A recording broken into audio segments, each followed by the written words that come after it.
महर्षि दयानंद सरस्वती। या साथियों, आज का विषय है महर्षि दयानंद सरस्वती। हिंदुस्तान का वो महान ऋषि जिसने हिंदुस्तान की तस्वीर को, अध्यात्म को, राजनीति को, समाज को जबरदस्त क्रांतिकारी बदलाव जिनकी शिक्षाओं से आए। जन्म हुआ 12 फरवरी 1824, 12 फैब 1824, टंकारा जो कि गुजरात में है, टंकारा में महर्षि दयानंद जी का जन्म हुआ। और बड़ी ही रोचक और प्रेरणादायी हर चीज उनकी इंसान को प्रेरित करती है। आज जो आर्य समाज का प्रादुर्भाव है उन्हीं की देन है। तो जन्म 1824 में, उस जमाने में जब देश में बहुत भयंकर बीमारियां थी, सामाजिक बुराइयां, बीमारियां एक प्रकार से ऐसे कुछ बीमारियां जो लाइलाज बीमारी होती हैं, ऐसे ही हमारे यहाँ परंपराएं बन गई थी। सती प्रथा हो गई, बाल विवाह हो गया, अनटचेबिलिटी। देखिएगा, मैं इनको थोड़ा सा जो 2-3 बात क्या है। बाल विवाह तो बचपन में शादी कर देते थे, बिल्कुल छोटा सा बच्चे को पता भी नहीं होता, प्रांत में या तसले में बिठा करके बच्ची को और बच्चे को वो शादी कर देते थे। ये बुराइयां थी समाज में। और अनटचेबिलिटी थी, जात पात इतना था। हमारी जो निम्न तो नहीं की कहिएगा, बल्कि जो जातियां आजकल रिजर्वेशन में है, कुछ जातियां या हमारे SC BC भाई बहन हैं, उनके साथ बहुत भेदभाव होता था। अनटचेबिलिटी का मतलब टच ही नहीं करने देते थे, बर्तन तक को अलाउड नहीं था। उनके अलग से खाने के बर्तन होते थे, नौकर के बर्तन अलग होते थे। मतलब बहुत ज्यादा हमने भी बचपन तक ये गाँव में ऐसी बुराइयां देखी हैं, अब समाप्त हो चुकी है, हम गर्व से कह सकते हैं। तो वैश्विक, मेरा अपना गाँव तो वर्ल्ड जो है, मैंने एक वीडियो बनाया है वैश्विक गांव, जिसमें सारा कनाडा, यूरो, 4-4 प्रकार के तो डॉलर हैं, ऑस्ट्रेलिया का, कनाडा का और अमेरिका वाला। और जो है ये सारे जो है अब बदलाव आया, किसकी वजह से?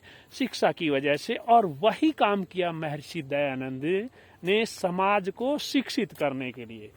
जरूरत हुआ शिक्षा प्राप्त करने के लिए बेसिक क्या सिद्धांत दिए? सबसे पहले जो बुराइयां हैं सीधा उस पर आक्रमण किया। आक्रमण करना इन द सेंस वाद विवाद के द्वारा, तर्क वितर्क के द्वारा उन्होंने पाखंडों का विरोध किया, अंधविश्वास, मूर्ति पूजा का विरोध किया।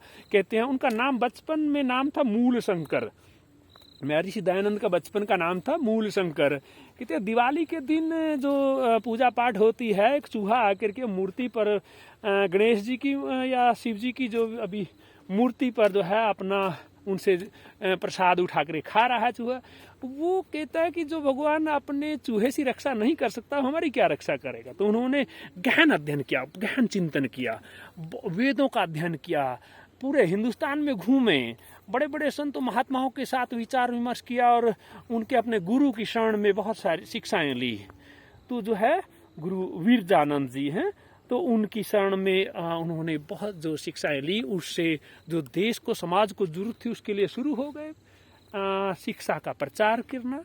शिक्षा का प्रचार में 2 प्रकार के कंसेप्ट रखे, हमारी प्राचीन संस्कृति को आधुनिकता के साथ जोड़ करके, जिसमें आजकल DAV, दयानंद एंग्लो वैदिक शब्द होता है ना, DAV कॉलेज या DAV public schools, Dayanand Anglo वैदिक, जिसमें प्राचीन वैदिक ज्ञान भी हो, हमारी भारतीय संस्कृति का ज्ञान भी हो, और आधुनिकता में भी हम किसी से पीछे ना हो। और है भी नहीं, आज जो है महर्षि दयानंद के नाम पे दयानंद एंग्लो वैदिक पूरी दुनिया की शायद टॉप संस्थाओं में है। हिंदुस्तान की तो नंबर 1 है ही, और पूरी दुनिया में मुझे नहीं लगता दुनिया में कोई ऐसी एजुकेशन इंस्टीट्यूट है।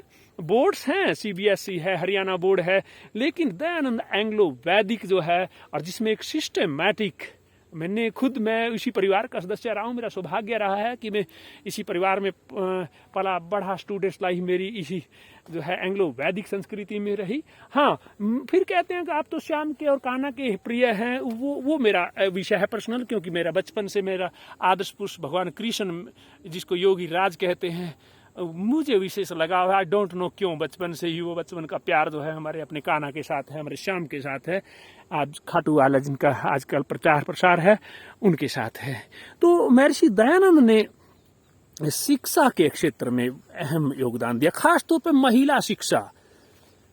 पाखंडों का विरोध किया, मूर्ति पूजा का खंडन किया। ये तो अनटचेबिलिटी, अछूत की जो समस्या थी समाज में, बाल विवाह की जो समस्या थी समाज में, उसका विरोध किया। अब समर्थन किया किनका? वैदिक शिक्षा, हमारी प्राचीन जो रेनेसां किया, प्राचीन ज्ञान, वेदों का अध्ययन, वेदों को पुनः स्थापित किया कि किस प्रकार से हमारी संस्कृति किस लेवल की थी, बहुत जबरदस्त। कहते हैं ना, रघुकुल रीत सदा चली आई, प्राण जाए ऊपर वचन ना जाए। जो वचन दे दिया था वो उसमें निभाते थे। इस प्रकार से वो, मतलब अगर मैं वीडियो बना लूं तो सारा जिंदगी निकल जाएगा उस संस्कृति की खूबियों को व्यतीत करने में, but I will try my best, जहां तक हो सकेगा बनाऊंगा।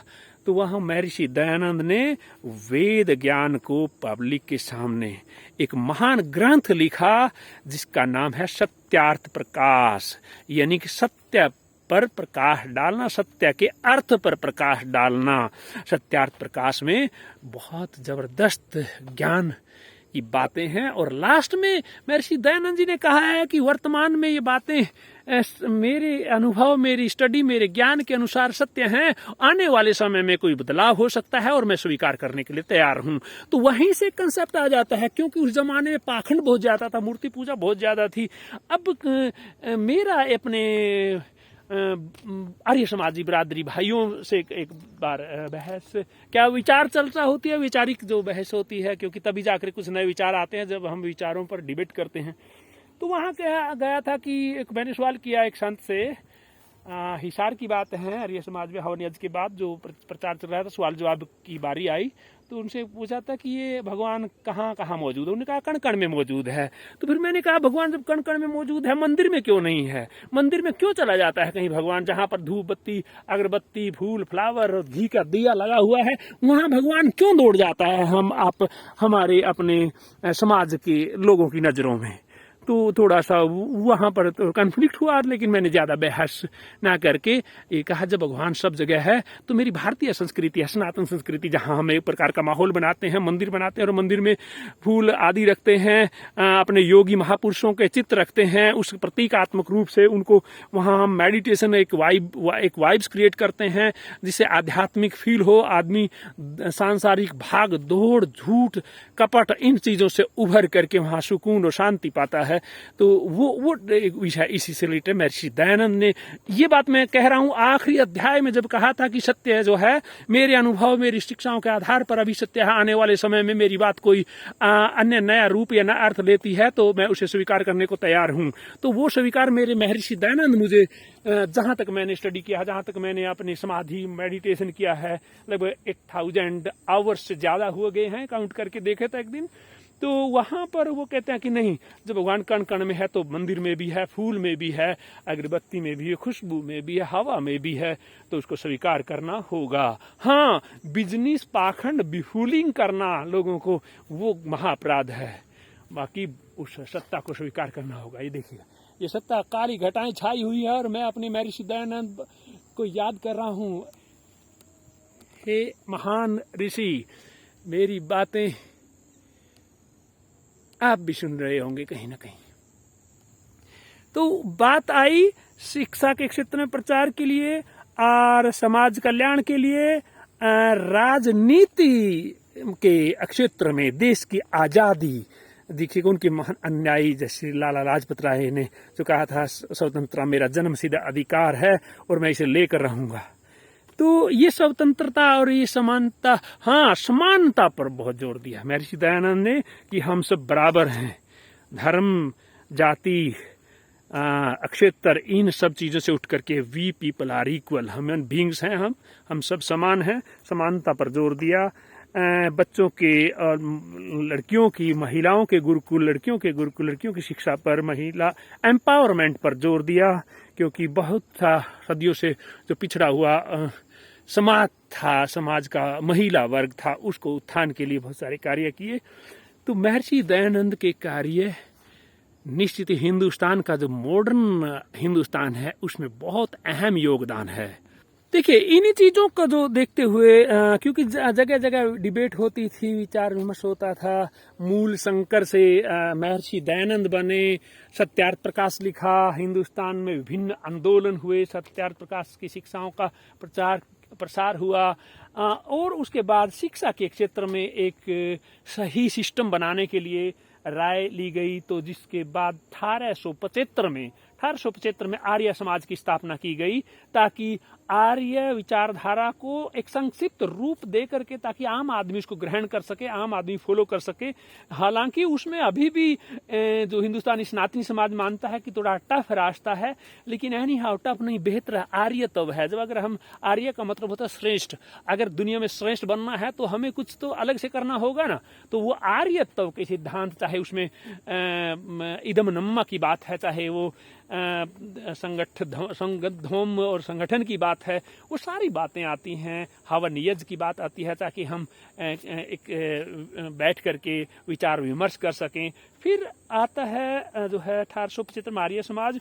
फिर 30 अक्टूबर 1883 में 1883 में अजमेर में महर्षि दयानंद की जो है इस दुनिया से वो चले जाते हैं। और लास्ट का जो दृश्य है वो कभी भी बताएंगे, बहुत ही दर्दनाक भी है, जब जोड़ने वाला है, एक महर्षि प्रेमी को रुला देने वाला है, भाव कर देने वाला है। इस प्रकार से 17 बार जिंदगी में जहर पिए हैं, समाज के उत्थान के लिए, राष्ट्र के उत्थान के लिए जहर दिए गए। 17 बार जहर आखिर में कांच पीस करके पिलाया गया, जिसकी वजह से उनका मृत्यु हुआ। और कुछ कांच पिलाने वाले को भी उसने जीने का मौका दिया और बोला कि निकल जा करके नेपाल आदि में भाग जा, इधर से लोग मार डालेंगे नहीं तो ऐसी थी हमारे महर्षि दयानंद की कहानी, नहीं जीती जागती तस्वीर। और उस महान योगी के श्री चरणों में नतमस्तक होते हुए, गलती सलती हो गई हो तो माफ कर देना। बहुत कुछ है उनके बारे में, बड़े बड़े ग्रंथ। हाँ देखिएगा, उनके नाम शिक्षा का क्षेत्र में जो आज भी प्रचार चल रहा है, उनको सैल्यूट करता हूँ। और उस परिवार को, मैं उस परिवार का हिस्सा हूँ। मेरे अपने परिवार को और बाकी सभी पूरे सनातन संस्कृति को, भारतीय संस्कृति को, हमारे आदर्श पुरुषों को नमन करते हुए, वेद की ज्योति जलती रहे, ओम का झंडा ऊंचा रहे। वेद की ज्योति जलती रहे, मतलब वेद का मतलब अर्थ ज्ञान है, ज्ञान का प्रकाश पूरी दुनिया में फैलता रहे। और ओम का मतलब भगवान का नाम ओम माना गया है, उस रब का झंडा ही सर्वश्रेष्ठ मानव मस्तिष्क में, मनुष्यों के मस्तिष्क में रहे। क्योंकि मनुष्यों के मस्तिष्क से भगवान का झंडा अगर हट गया तो जानवर रह जाएंगे, वो कुछ भी नहीं रहेंगे। फिर तो मनुष्य विवेकशील है, सदियों के विवेकशीलता, सदियों के तप, सदियों के समाधि, सदियों के ज्ञान, सदियों की तपस्या का जो निष्कर्ष है विवेक, जिसको कहते हैं बुद्धि, तर्क, जिस पे तर्क पर विशेष जोर दिया था महर्षि दयानंद जी ने। तो उस तर्क के लिए वेद की ज्योति जलती रहे, ओम का झंडा ऊंचा रहे, आर्य समाज अमर रहे, यानी कि आर्य लोग अमर रहे। जितने भी दुनिया के आर्य लोग हैं वो हमारे हिंदुस्तान के, पूरी दुनिया के जो अच्छे लोग हैं, जिन्होंने मानवता की भलाई के लिए, समाज की भलाई के लिए काम किया, वो सब आर्य हैं, श्रेष्ठ हैं। और श्रेष्ठों का जिंदा रहना बहुत जरूरी है, श्रेष्ठों का विस्तार होना बहुत जरूरी है। और इसी के योगीराज को कहते हैं, महान योगीराज हैं। शिव का जो है कोई कम जिक्र करते हैं, उसका मैं समझता हूँ कारण वो अभी जिक्र नहीं करेंगे। महर्षि योगीराज भगवान श्री कृष्ण, मर्यादा पुरुषोत्तम श्री राम को नमन करते हैं हमारे सभी आर्य परिवार। मैं उन सबको, सभी आर्यों को नमन करते हुए आप सबको की ओर से, अपनी ओर से महर्षि दयानंद के श्री चरणों में नमन करते हुए अपनी वाणी को यहीं विराम देता हूँ। ये पर्यावरण, ये यूकेलिप्टस, ये श्याम वाटिका के किनारे से सबको सत श्री अकाल, इस्लाम अलैकुम, जय हिंद, जय श्री श्याम, हरे कृष्णा, जय श्री राम।